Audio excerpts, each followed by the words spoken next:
Bienvenidos sean al video de secuencia de intubación rápida en el paciente pediátrico. Dentro de los contenidos del presente video encontraremos la definición de lo que es la secuencia de intubación rápida, las indicaciones sobre en qué casos debemos realizarla, los materiales necesarios para el procedimiento, los pasos como tal de la secuencia de intubación y las posibles complicaciones que se pueden presentar. La secuencia de intubación rápida es un procedimiento diseñado para minimizar el tiempo necesario en el aseguramiento de la vía aérea mediante la colocación de un tubo endotraqueal en pacientes con alto riesgo de broncoaspiración, especialmente en situaciones de emergencia. Se busca proporcionar las condiciones adecuadas para una intubación rápida y segura. Dentro de las indicaciones para realizar la secuencia de intubación rápida en el paciente pediátrico encontramos los pacientes con inminencia de falla ventilatoria, los pacientes que no están en paro cardiorrespiratorio ni en coma profundo y requieren intubación urgente, los pacientes con vía aérea permeable pero no mantenible, y los pacientes con alteración del estado de conciencia, es decir, con un Glasgow menor de 8. Dentro de los materiales necesarios para una adecuada secuencia de intubación rápida tenemos los materiales de bioseguridad tales como los guantes, las gafas de seguridad. Tenemos también la máscara facial de tamaño acorde al paciente, la bolsa autoinflable, las cánulas orofaringeas o cánulas de Guedes de diversos tamaños, los tubos endotraqueales de diversos calibres, el laringoscopio con luz funcionante, la hoja del laringoscopio sea recta o curva de acuerdo al paciente, la sonda de aspiración traqueal, jeringas de 10 centímetros cúbicos, un equipo alternativo en caso de intubación fallida o vía aérea difícil, un estetoscopio, medicamentos para realizar la inducción y la parálisis y elementos para asegurar el tubo endotraqueal una vez colocado. Estos materiales ya mencionados los encontraremos enlistados en la presente diapositiva. Antes de la preparación de los materiales se debe tener en cuenta de qué tamaño será el tubo endotraqueal, de qué tipo y tamaño de hoja que se va a usar para la laringoscopía. Para ello se tienen dos fórmulas basadas en la edad del paciente. Es importante destacar que los tubos sin balón se prefieren por encima de los tubos con balón, únicamente los neonatos. Más allá de este periodo se prefieren los tubos con balón, puesto que disminuyen considerablemente el riesgo de aspiración. A su vez, la hoja del laringoscopio se escoge de acuerdo a la edad del paciente. En los niños menores de 2 años se prefieren las hojas rectas, mientras que por encima de esta edad se pueden utilizar la hoja recta o la hoja curva de acuerdo a las preferencias del profesional. La secuencia de intubación consta de 7 pasos, conocidos como las 7 P's. El primero será la preparación, seguido de la preoxigenación, el pretratamiento, la protección y posicionamiento, la parálisis e inducción, el procedimiento de intubación como tal y la posintubación. Una preparación adecuada es clave para lograr una intubación exitosa. Por ello, antes de llevar a cabo la secuencia de intubación, se debe aplicar la lista de chequeo propuesta a continuación. Se deben identificar condiciones médicas que pueden afectar la elección de los medicamentos, bien sea como el shock, el broncoespasmo, la presión intracraneana elevada, el estatus epiléptico o condiciones que contraindiquen el uso de succinilcolina. También se deben identificar condiciones predictoras de intubación difícil o de ventilación con máscara dificultosa, tales como la micrognatia, el trauma de la vía aérea, la incapacidad para abrir la boca, entre otros. También se debe asegurar el equipo de intubación y monitoreo con adecuado funcionamiento. Se debe desarrollar un plan de emergencia en caso de la intubación fallida y se debe comenzar la preoxigenación lo más pronto posible mientras se realiza esta evaluación. El objetivo de la preoxigenación con oxígeno al 100% es la de reemplazar el contenido de nitrógeno de los pulmones para establecer un reservorio de oxígeno a nivel alveolar y sanguíneo que permite la realización del procedimiento de intubación sin correr el riesgo de exponer al organismo del paciente a una hipoxia marcada. En los niños esto es de gran importancia puesto que su capacidad pulmonar es menor respecto a la del adulto y se encuentran en predisposición a la hipoxia. La preoxigenación se realiza con oxígeno al 100% por máscara facial con bolsa de no reinhalación en el paciente aún consciente durante al menos 3 minutos. Este tiempo puede ser menor en los pacientes apnéicos o con dificultad respiratoria severa. El profesional que va a realizar el procedimiento de intubación debe estar a la cabecera del paciente para tener un adecuado manejo y visualización de la vía aérea, Cabe recordar que durante la preoxigenación no es necesario realizar sello de la máscara, ya que el paciente aún respira espontáneamente. Dentro del pretratamiento encontramos la administración de dos medicamentos que son la atropina o la lidocaína. Se debe usar atropina a dosis de 0.02 miligramos kilogramos intravenosos en todo paciente menor a un año de edad para evitar la bradicardia por respuesta vagal. Adicionalmente, la AJA recomienda el uso de atropina en pacientes menores o iguales a 5 años, quienes van a recibir succinicolina, o pacientes mayores de 5 años en los cuales se aplicará una segunda dosis de succinicolina, dado que la administración de succinicolina en niños se asocia a bradicardia y asistolia. Respecto a la lidocaína, esta se puede usar en pacientes con sospecha de presión intracraneal elevada que se encuentran hemodinámicamente estables, con el fin de disminuir el aumento adicional de la presión intracraneana al momento de la laringoscopia. La dosis de la lidocaína será de 1 a 2 miligramos kilogramos intravenoso, máximo 200 miligramos. El adecuado posicionamiento del paciente permite la alineación de los tres ejes de la vía aérea, de manera que se mantenga la permeabilidad de la vía aérea una vez el niño quede inconsciente. Asimismo, facilita la visualización de las estructuras de la laringe durante la laringoscopia. Para lograrlo, se puede colocar una toalla doblada debajo de la cabeza del paciente y desplazar ligeramente el mentón hacia anterior. Esto facilita la alineación de los ejes faríngeo y traqueal. Posteriormente, se realiza una ligera extensión de la cabeza sobre el cuello de forma que la nariz y el mentón queden apuntando hacia el techo. De esta manera, se alinea el eje oral con el eje faríngeo y traqueal. En los casos en los que se sospeche una lesión cervical, el procedimiento de la laringoscopia se debe realizar manteniendo la cabeza recta e inmovilizada. En este escenario puede ser útil el uso de la maniobra de protrusión de la mandíbula. La administración de dos grupos de medicamentos dentro de la secuencia de intubación rápida es esencial. Se debe tener en cuenta que se administra siempre primero el agente inductor y posterior a que el paciente quede inconsciente se administra rápidamente el agente bloqueador neuromuscular. Los medicamentos usados durante la inducción tienen como características causar inconsciencia rápidamente, tienen un tiempo de duración corto y las reacciones adversas son mínimas. La elección de uno u otro agente inductor dependerá del estado clínico del paciente. En esta tabla podemos apreciar los distintos agentes inductores de uso durante la secuencia de intubación rápida. De acuerdo a la evidencia, se recomienda que en el paciente pediátrico sin comorbilidades y estable hemodinámicamente se haga uso del letomidato.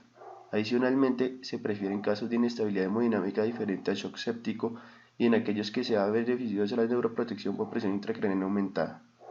Es necesario tener en cuenta que puede causar supresión adrenocortical transitoria, de allí que se evite en shock séptico. La ketamina es el agente de elección en casos de shock séptico o escenarios de inestabilidad hemodinámica, siempre y cuando no haya sospecha de déficit de catecolaminas. Asimismo, por su mecanismo de acción, es útil en cuadros broncoobstructivos. Se debe tener precaución en casos de hipertensión con presión intracraneal aumentada, puesto que se puede incrementar con su uso. El propofol se recomienda como agente de segunda línea en casos de estatus epiléptico con estabilidad hemodinámica, en especial por el efecto adverso más común que es la hipotensión por la vasodilatación periférica que causa. El midazolam es el agente de primera línea en estatus epiléptico con estabilidad hemodinámica. Tiene un inicio de acción más lento y puede llegar a causar hipotensión e inestabilidad hemodinámica. El fentanil tiene evidencia limitada en pediatría, sin embargo, es una opción útil en shock cardiogénico o séptico con déficit de catecolaminas. El tiopental es un excelente agente para neuroprotección, sin embargo, su uso es limitado dado el potencial de inestabilidad hemodinámica que conlleva. El agente bloqueador neuromuscular tiene como objetivo proveer relajación muscular completa para facilitar la laringoscopia y la intubación orotraqueal. Sin embargo, no causa sedación, analgesia o amnesia, por lo cual se debe usar un agente sedante al momento de la secuencia y cuando se desee mantener la parálisis una vez se ha logrado la intubación. En este momento es importante tener en cuenta que una vez se han administrado los fármacos, se debe evitar la ventilación con presión positiva, esto con el fin de evitar la distensión gástrica y el riesgo de aspiración. En los casos que no haya sido posible una peroxigenación adecuada y el paciente se encuentre hipóxico, se puede hacer uso de la ventilación con presión positiva con volumen corriente pequeño, aplicando la presión cricoidea. En la elección del agente paralizante se tienen dos grupos farmacológicos, los bloqueadores neuromusculares despolarizantes, representados por la succinicolina, y los despolarizantes, representados principalmente por el rocuronio. De acuerdo a la evidencia, el agente de primera elección es la succinilcolina, a menos que haya contraindicación, dentro de las cuales se encuentran los trastornos de la placa neuromuscular, la rhabdomiólisis, el paciente quemado, paciente politraumatizado, antecedentes de hipertermia maligna e hipercaliemia. Adicionalmente, se deben evitar en escenarios de presión intracraneana aumentada, la presión intraocular aumentada y el déficit de colinesterasa como la intoxicación por órganos fosforados. El rocuronio se considera primera elección si hay disponibilidad inmediata de su Gamadex, agente reversor, o si hay contraindicación para el uso de succinilcolina. En el proceso se deberá realizar primero la inducción, como ya se mencionó, donde se administra el inductor previamente preparado a la dosis requerida por el paciente. Inmediatamente se debe lavar con 5 cc de solución salina normal. Una vez el paciente está inconsciente, se procede a realizar la parálisis con la administración del bloqueador neuromuscular, también realizando lavado del mismo con 5 cc de solución salina. El procedimiento que se realiza previo a la colocación de tubo endotraqueal se denomina laringoscopia directa, cuyo objetivo es la exposición de las estructuras laringeas con visualización de la glotis. Este procedimiento es el principal determinante en el éxito o fracaso de la intubación endotraqueal, por lo que es importante un adecuado entrenamiento en su realización. El procedimiento a seguir es el siguiente. Primero, realizar la apertura oral, la cual es facilitada por el correcto posicionamiento y alineamiento de los 3 ejes. Posteriormente, se realizará la introducción del laringoscopio. Este debe ser tomado con la mano izquierda independiente de la lateralidad del operador. El modo de introducción varía según el tipo de hoja que se escoja. Con la hoja recta se introduce por la línea media de la cavidad oral, de forma que se llegue a fijar la epiglotis, y al realizar una tracción anterior se logra visualizar la glotis y las cuerdas vocales. La hoja curva se introduce por el lado derecho de la cavidad oral buscando el pilar anterior de la amígdala y luego girando la punta de la hoja hacia el centro para tratar de mantener la lengua del paciente por fuera del campo visual. La punta de la hoja se debe ubicar en la vallécula. Posteriormente se realiza tracción sostenida en dirección hacia arriba y un poco hacia adelante, hasta exponer de mejor forma posible las cuerdas vocales. Puede ser necesario el uso de aspiración de secreciones con el fin de tener una mejor visualización de las estructuras anatómicas. En ambos casos se debe tener precaución con no realizar tracción en forma de palanca por el riesgo de trauma labial, dental o gingival.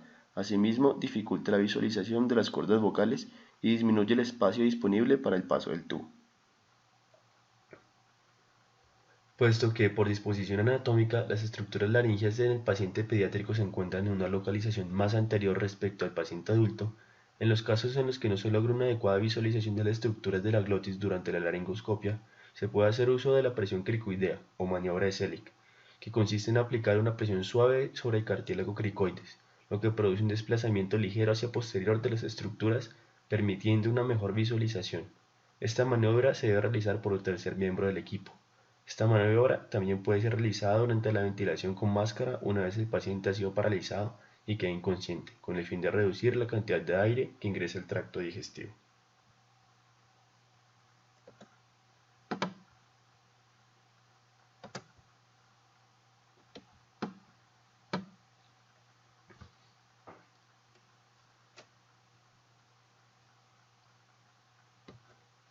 En este caso, al utilizar hoja recta, se introduce la hoja del laringoscopio para fijar la epiglotis, lograr visualizar la glotis y las cuerdas vocales. Una vez se visualicen las cuerdas vocales, se procede a la inserción del tubo. Sin perder de vista las cuerdas vocales, el operador recibe con su mano derecha el tubo, tomándolo como un lápiz e introduciéndolo por el costado derecho de la cavidad oral hacia la laringe en un plano horizontal hasta observar el paso a través de las cuerdas vocales.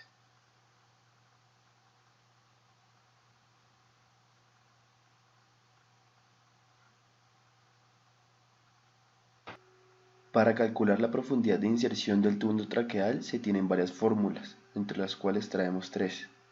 La primera es la edad del paciente más 10. Segunda es para lactantes, en cual va a ser el número del tubo por 3. Y para niños mayores de 2 años va a ser 12 más la edad del paciente sobre 2. Posterior al paso del tubo endotraqueal se verifica el adecuado posicionamiento del tubo mediante diferentes maneras. La principal es la visualización de la entrada del tubo a través de las cuerdas, la visualización de la columna de vapor en el tubo, la auscultación de ruidos respiratorios de forma simétrica en ambos hemitórax con ausencia de aire al auscultar el epigastrio, se evidencia una buena expansión torácica, reinflado de la bolsa de reservorio, mejoría de la saturación de oxígeno y capnografía presente. Si no se logra confirmar una correcta colocación, el tubo se encontrará ubicado en el esófago, ante lo cual se recomienda no retirarlo y usarlo como guía para introducir un nuevo tubo. La auscultación debe realizarse en 5 focos, 2 en ápices pulmonares, 2 en bases pulmonares y el epigastrio para asegurarnos que el tubo no se encuentra en esófago. Se recomienda siempre iniciar la auscultación por el hemitórax izquierdo, ya que por disposición anatómica de la vía aérea hay mayor probabilidad de que el tubo quede selectivo y bronquiofuente derecho, ante lo cual se escuchará hipoventilado el pulmón izquierdo requiriendo un reposicionamiento del tubo, retirándolo lentamente a 0.5 centímetros y auscultando hasta lograr una adecuada posición.